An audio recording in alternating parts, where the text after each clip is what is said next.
You're looking at your bank account and it's not horrible. Bills are paid, maybe you went out last weekend and spent more than you planned. Now it's the end of the month and there's like $200 sitting there. You keep saying you'll move it to savings, but savings is paying you basically nothing, so it just sits in checking until something eats it. New month, same thing. You're not doing anything wrong, you're just not doing the one thing that actually matters right now. And every month that goes by, it gets more expensive to fix. Here's the part nobody tells you.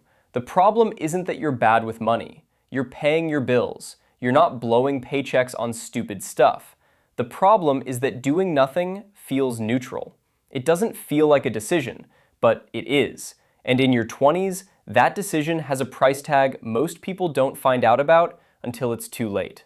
My name is Dobers, and today we're talking about compound interest. Specifically, what happens when you ignore it in your 20s. And the gap between starting now versus starting later is going to surprise you. Most people hear compound interest and think it's some concept their high school teacher mentioned once. It's not a concept. It's the reason some people retire comfortable and some people retire stressed. And the only thing that separates those two people is when they started. Most people think investing is something you do once things settle down. Once the debt is handled and the income feels more stable. That's not laziness, that's just how it seems to make sense. And honestly, the logic is reasonable. You're in your 20s, you're still figuring things out, money feels tight, and putting $200 a month into some account you can't touch for 40 years feels irresponsible when you might need it next month. So you wait. And waiting feels like the smart, responsible call. The thing is, there's never a clean moment where everything feels ready. Something always comes up. And while you're waiting for the right time, the one thing that actually needs time is sitting there doing nothing. Here's what most people don't understand about compounding.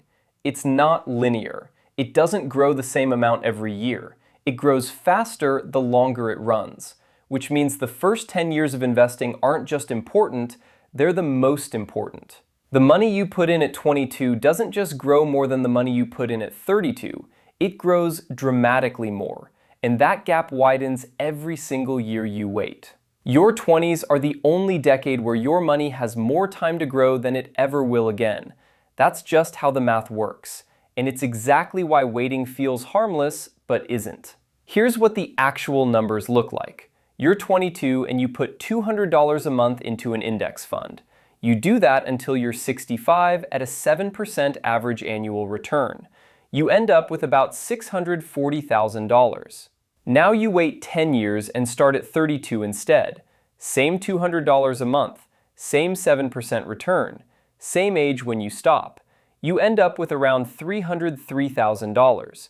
That's a $337,000 difference.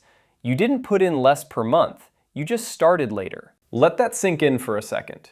You contributed the same amount every month. You got the same return. The only variable was when you started. And that one variable cut your outcome almost in half. Now let's look at it from the other direction. How much would you have to contribute starting at 32 to end up with the same $640,000 by 65? About $420 a month, more than double. That's the tax you pay for waiting 10 years. And it gets worse the longer you wait. Starting at 37 instead of 22 means you'd need to put in close to $650 a month to hit that same number. That's more than 3 times what the 22-year-old was putting in. Same outcome, completely different effort to get there. People throw around the word compounding like it's a concept to understand. It's not. It's a number. And that number gets uglier every year you wait. Here's the thing. You're watching this in your 20s. That means you still have the one thing most people wish they could buy back. Time. And you're already asking the right questions before most people even think to. But knowing and doing are different things. The math only works if you actually start. And if you don't, it's not like everything falls apart overnight. It's slower than that. You just wake up at 45 and realize the window you had in your 20s is gone, and now everything is harder. Think about what that actually looks like. You're 45 and you're making decent money. Better money than you made at 25. But now you've got a mortgage, maybe kids, car payments, all of it. And you're trying to carve out $600 a month to invest when at 22, you could have done the same thing with $200. The math doesn't care about your circumstances. It just keeps running. And retirement isn't some abstract thing that happens to old people. It's a number. Either you hit it or you don't. And the people who hit it comfortably aren't the ones who made the most money. They're the ones who started the earliest. That's it. That's the whole secret. Your bills don't stop. Life doesn't get cheaper. And the version of retirement where you're not stressed gets further away every year you put this off. You're in the right place at the right time. Don't waste it. So why don't people just do it? And it's not stupidity. There are real reasons this keeps getting pushed back. The most common one is just waiting. You tell yourself you'll start once things feel more settled. And that makes total sense from where you're standing. Something always comes up. So the starting date keeps moving and you don't even notice it happening. January becomes June, June becomes next year becomes your 30s. And the whole time, it feels like a temporary pause, not a permanent decision. But compounding doesn't care about your intentions. It only cares about whether the money is in the account. Then there's the amount problem. You've got $50 or $100 a month and it feels pointless. Like, what is that actually going to do? So you tell yourself you'll start when you have more, when you get the raise, when you pay off the card. But $50 a month starting at 22 is around $130,000 by the time you're 65. That's not nothing. That's a year of retirement income for a lot of people. A lot of people also get stuck trying to learn everything first. You don't want to do something wrong with your money. You worked hard for it. So you start watching videos, reading articles, going down Reddit rabbit holes, and you're always about 2 weeks away from feeling ready. Meanwhile, nothing is happening. 6 months pass, then a year. The thing is, you need almost no knowledge to start. The basics take about 20 minutes to understand, and everything else you learn along the way. And then there's the one that gets the most people. Trying to find the perfect setup before doing anything. The perfect account, the perfect fund, the perfect amount. You want to optimize before you even have anything to optimize. And while you're still deciding, nothing is actually happening. An imperfect portfolio that exists beats a perfect one that doesn't. There's one more, and it's the sneakiest one. Lifestyle creep. You get a raise, and instead of putting any of it away, you just start living a little better. Nicer apartment, better car, more going out. None of it feels extravagant. It just feels like you're enjoying the money you worked for. And that's fine to a point. But if every raise you ever get goes straight into your lifestyle and nothing goes into an account, you'll be making great money at 40 and still have nothing saved. The raise feels like a reward, but it can also be a trap. So here's what you actually do. And this is the part where most people watch, nod their head, and then do nothing. Don't be that person. Step 1. Open a Roth IRA today. Not this week, today. It takes about 10 minutes and it's free. Go to Fidelity, Vanguard, or Schwab.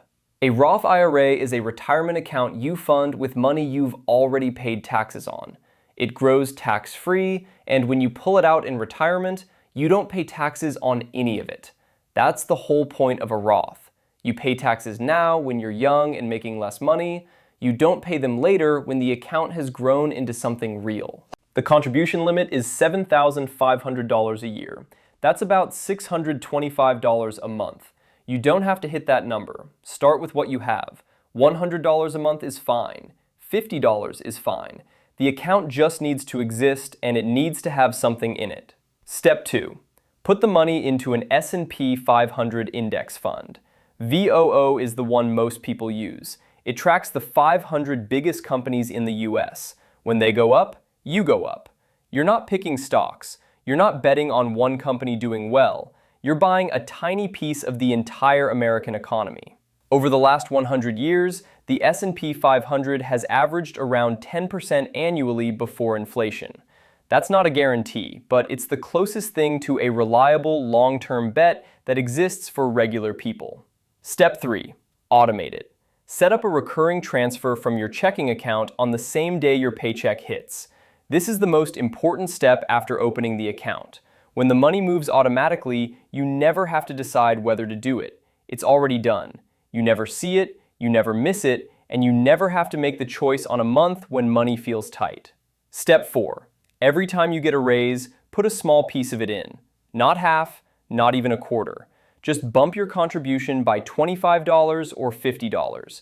You won't feel it, your lifestyle won't change. But over 10 years, those small increases turn into a significantly larger monthly contribution without you ever making a dramatic sacrifice. Step 5. Don't stop when things get hard.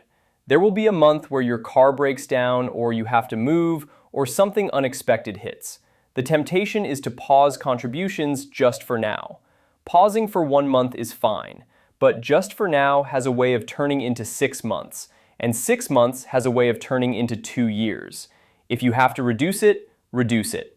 Take it down to $25 a month if you have to, but keep the account active. Keep the habit alive. The amount matters less than the consistency. You're already ahead of most people just by watching this. You're asking questions that a lot of people don't ask until their 40s, but knowing this and doing nothing with it are the same thing. The account takes 10 minutes to open. You can do it today, before you forget this video exists.